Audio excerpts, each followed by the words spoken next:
ये लो, अपने बच्चों को कुछ खिला देना। धन्यवाद साहब। देखो पैसे, अब हम दोनों इससे खाना खरीदेंगे। मेरी बीवी और मेरी बच्ची जिंदा है। यहाँ इस हालत में क्या कर रहे हैं? पता लगाना पड़ेगा।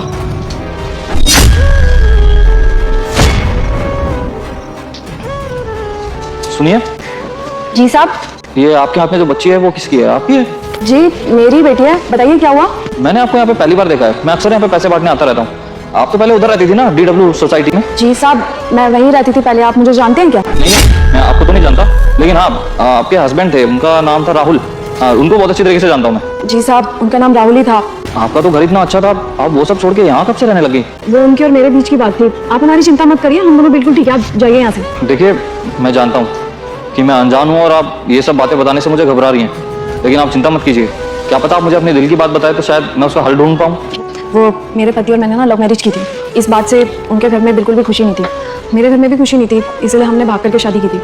बट मुझे नहीं पता था कि उसके घर वाले मेरे को बिल्कुल भी नहीं अपनाएंगे। मुझे ऐसा लगता था कि वो मेरे साथ अब इससे बुरा क्या ही करेंगे। मेरे पति का ज़्यादातर काम ना विदेश में ही हुआ करता था, वो बाहर ही रहते थे।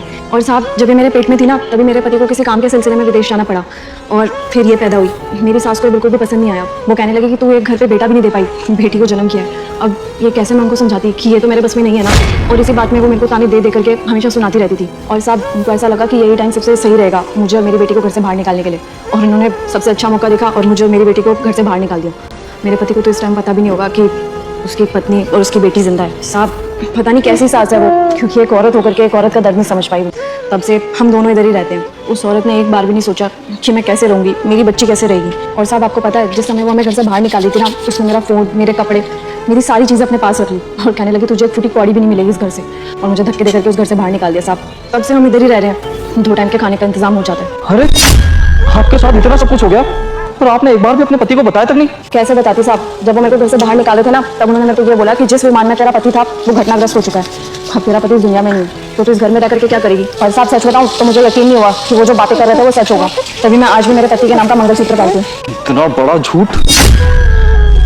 राहुल, बेटा, इस वीडियो को इग्नोर मत करना। मैं देवों का देव महादेव हूँ। मैं तुम्हें आशीर्वाद देता हूँ। तुम्हारी सारी मनोकामना बहुत जल्द पूरी होगी, मगर तुझे भी एक काम करना होगा। इस भले इंसान की वीडियो को लाइक, चैनल को सब्सक्राइब करके घंटी के बटन को दबाकर ऑल पर सेट करना होगा, और कमेंट में हर हर महादेव साथ में मेरे आराध्य प्रभु श्री राम का नाम लिखकर जाना होगा।